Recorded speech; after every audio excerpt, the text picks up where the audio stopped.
आप देख रहे हैं इंडिया टाउन न्यूज, भारत की बात। नमस्कार, आप देख रहे हैं इंडिया टाउन न्यूज और मैं हूं आपके साथ प्रगति ठाकुर। आइए आज के इस खास सेगमेंट में बात करते हैं मोदी सरकार के तीसरे कार्यकाल के पहले बजट की। जी हां, आपको बता दें मंगलवार को मोदी 3.0 का पहला बजट वित्त मंत्री निर्मला सीतारमण ने संसद में पेश कर दिया है। इस दौरान इस बजट सत्र 2024-25 में मोदी सरकार ने गरीब, किसान, महिला, युवा समेत देश के विभिन्न वर्गों के लिए बड़ा ऐलान किया है। इसके अलावा बिहार और आंध्र प्रदेश राज्य को भी इस बजट सत्र में बड़ी सौगात मिली है। आइए हम आपको इंडिया टाउन न्यूज के इस बजट स्पेशल रिपोर्ट में विस्तार से बताते हैं कि इस बजट सत्र में देश के किस किस वर्ग को क्या क्या सौगात मिली है। बता दें कि मंगलवार को मोदी सरकार के तीसरे कार्यकाल का पहला बजट संसद में वित्त मंत्री निर्मला सीतारमण ने पेश कर दिया है। बतौर वित्त मंत्री उन्होंने रिकॉर्ड लगातार 7वीं बार संसद में आम बजट पेश किया है। इस बजट सत्र को पेश करने के दौरान उन्होंने अपने संबोधन में कहा है कि भारत की अर्थव्यवस्था की वृद्धि लगातार शानदार बनी हुई है। भारत की मुद्रास्फीति स्थिर है, जो 4% के लक्ष्य की ओर है। आगे वित्त मंत्री ने कहा है कि गरीब, युवा, महिला, किसान जैसे प्रमुख वर्गों पर ध्यान देने की कोशिश है। रोजगार, कौशल, एमएसएमई, मध्य वर्ग पर निरंतर ध्यान दिया जा रहा है। भारत की जनता ने प्रधानमंत्री मोदी के नेतृत्व वाली सरकार में अपना विश्वास जताया है और लगातार तीसरी बार उनको अपना समर्थन दिया है। Global context. The global economy, while performing better than expected, is still in the grip of policy uncertainties. Elevated asset prices, political uncertainties, and shipping disruptions continue to pose significant downside risks for growth and upside risks to inflation. In this context, India's economic growth continues to be the shining exception and will remain so in the years ahead.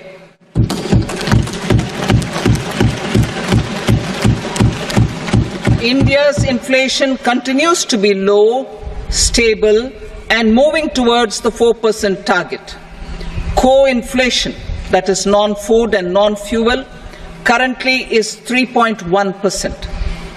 आइए अब आपको बताते हैं कि इस budget सत्र में किस वर्ग को क्या क्या मिला है। वित्त मंत्री निर्मला सीतारमण ने बजट पेश करते हुए महिलाओं और लड़कियों के लिए बड़ा ऐलान किया है। इस बजट में महिलाओं और लड़कियों को लाभ पहुंचाने वाली योजनाओं के लिए 3 लाख करोड़ रुपए का प्रावधान दिया गया है। इसके तहत पूर्वोत्तर क्षेत्र में इंडिया पोस्ट पेमेंट बैंक की 100 से अधिक शाखाएं स्थापित की जाएंगी। राष्ट्र की खाद्य सुरक्षा सुनिश्चित करने के लिए पोलावरम सिंचाई परियोजना को पूरा किया जाएगा। विशाखापट्टनम, चेन्नई औद्योगिक गलियारे में कोपार्थी क्षेत्र और हैदराबाद, बेंगलुरु औद्योगिक गलियारे में ओरवाकल क्षेत्र में विकास के लिए फंड दिया जाएगा। वहीं वित्त मंत्री ने एजुकेशन लोन के ब्याज में भी छूट का ऐलान किया है। Happy to announce the Prime Minister's package of 5 schemes and initiatives to facilitate employment, skilling, and other opportunities for 4.1 crore youth over a 5-year period, with a central outlay of 2 lakh crore rupees. I will speak about them shortly, while more details may be seen in the annexure. This year, I've made a provision of 1.48 lakh rupees, 1.48 lakh crore rupees for education, employment, and skilling. Budget priorities.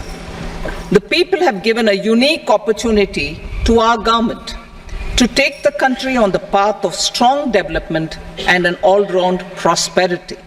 इसके तहत केंद्रीय budget 2024-25 में हर साल 25,000 छात्रों की मदद के लिए मॉडल कौशल ऋण योजना में संशोधन का प्रस्ताव रखा गया है। घरेलू संस्थानों में उच्च शिक्षा के लिए 10 लाख रुपए तक के ऋण के लिए ई वाउचर, हर साल 1 लाख छात्रों को सीधे ऋण राशि के 3% की वार्षिक ब्याज छूट के लिए दिए जाएंगे। इसके अलावा केंद्रीय बजट पेश करते हुए वित्त मंत्री निर्मला सीतारमण ने कहा है कि सरकार 500 शीर्ष कंपनियों में 1 करोड़ युवाओं को इंटर्नशिप के अवसर प्रदान करने के लिए एक योजना शुरू करेगी। इसमें 5,000 रुपए प्रति महीने इंटर्नशिप भत्ता और 6,000 रुपए की सहायता एक साथ दी जाएगी, जो कि युवाओं के लिए लाभदायक होगा।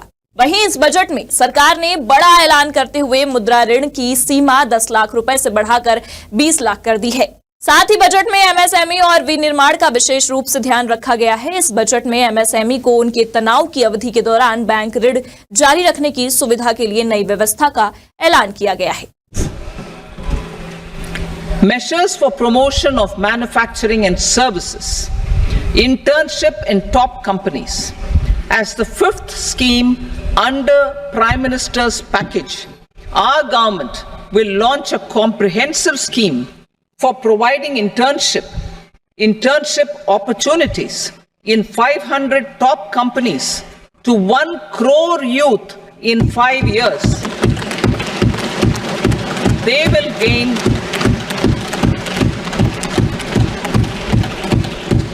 will gain exposure for 12 months to real-life business environment, varied professions, and employment opportunities. आइए इस बजट स्पेशल रिपोर्ट में आगे बढ़ते हैं और बात करते हैं नए टैक्स रिजीम के बारे में। आपको बता दें कि इंडिया टाउन न्यूज ने अपने पिछले बजट स्पेशल रिपोर्ट में ही बताया था कि इस बजट में नया टैक्स स्लैब पेश हो सकता है। इसमें स्टैंडर्ड डिडक्शन में बढ़ोतरी हो सकती है और बिल्कुल ऐसा ही हुआ है। संसद में वित्त मंत्री ने बड़ा ऐलान करते हुए कहा है कि स्टैंडर्ड डिडक्शन की राशि अब 50,000 से बढ़ाकर अब 75,000 रुपए कर दी गई है। इसके तहत 3 लाख तक की आय पर कोई टैक्स नहीं लगेगा।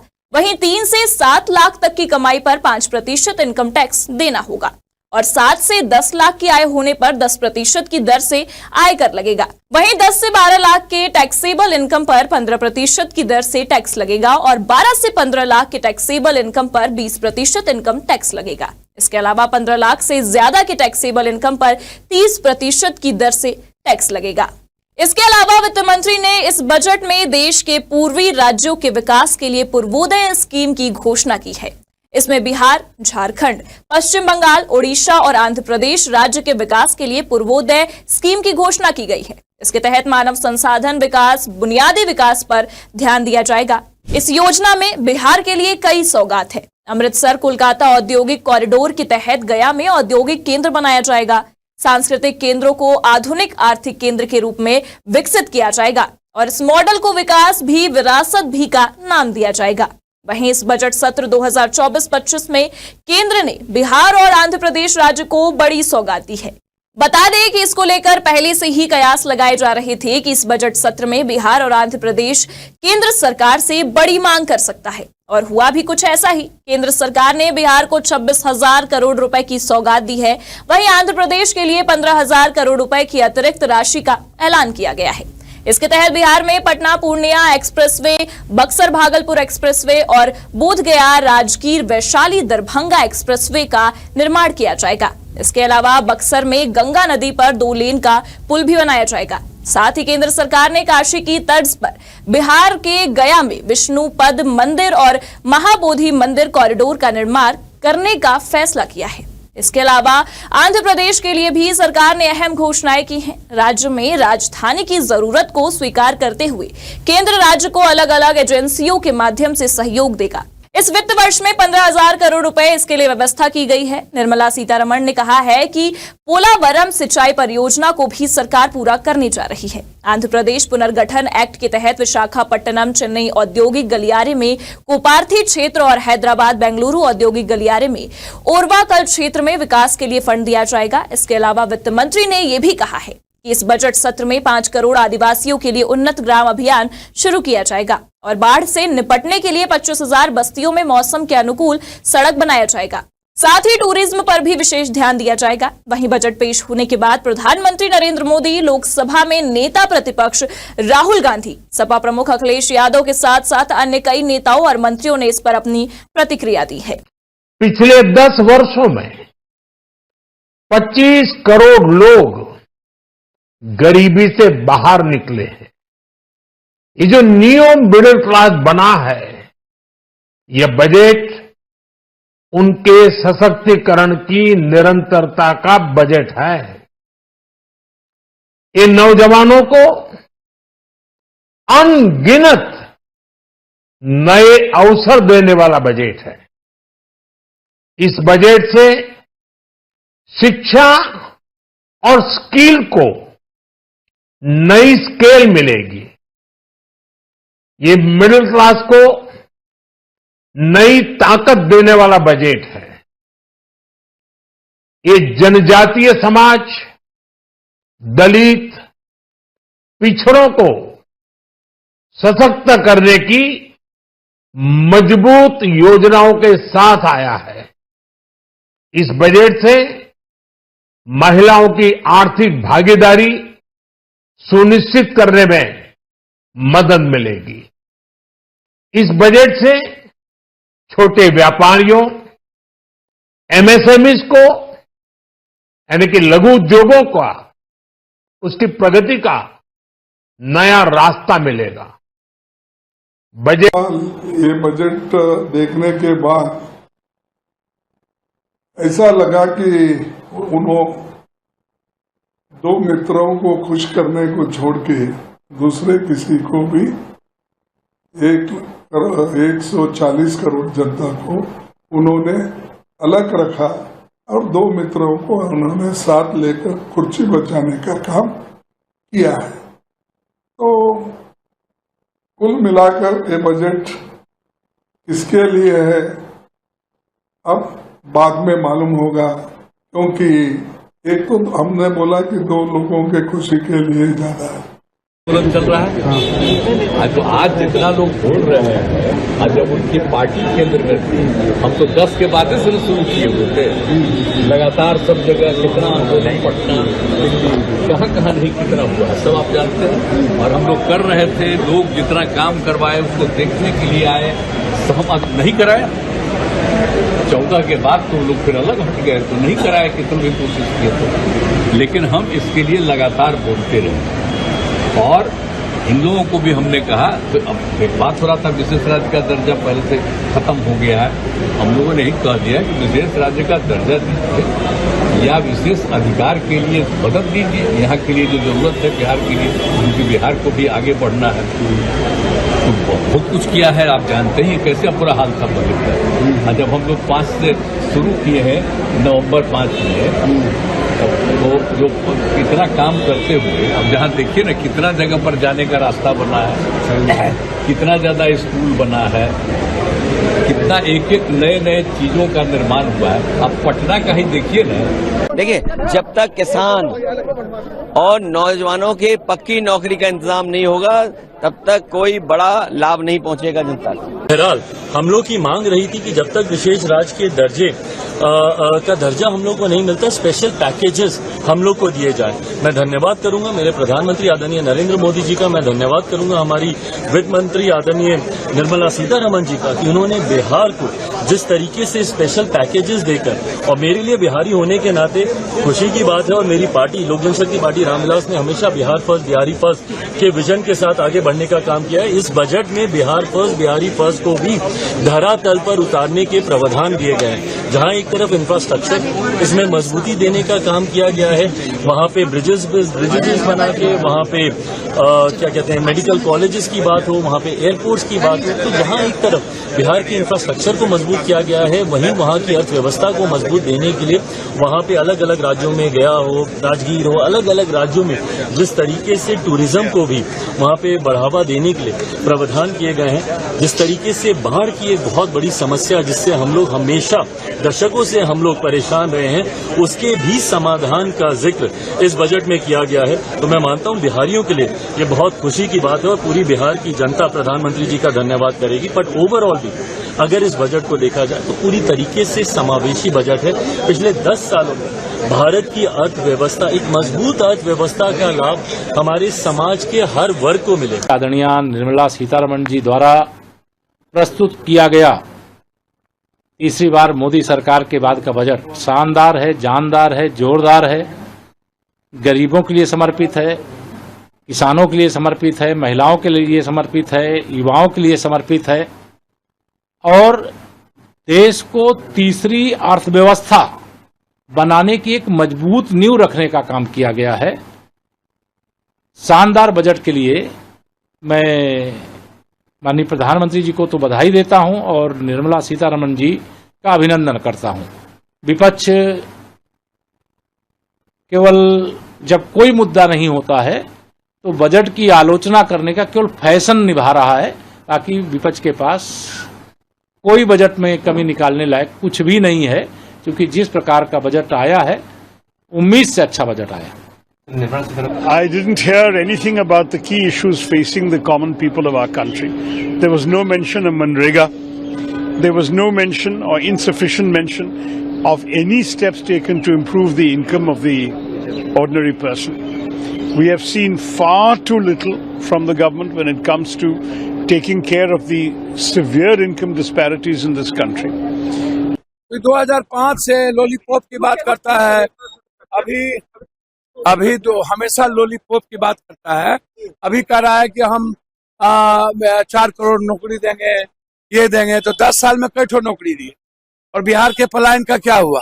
एक यूनिवर्सिटी आप पटना यूनिवर्सिटी नहीं बना पाए।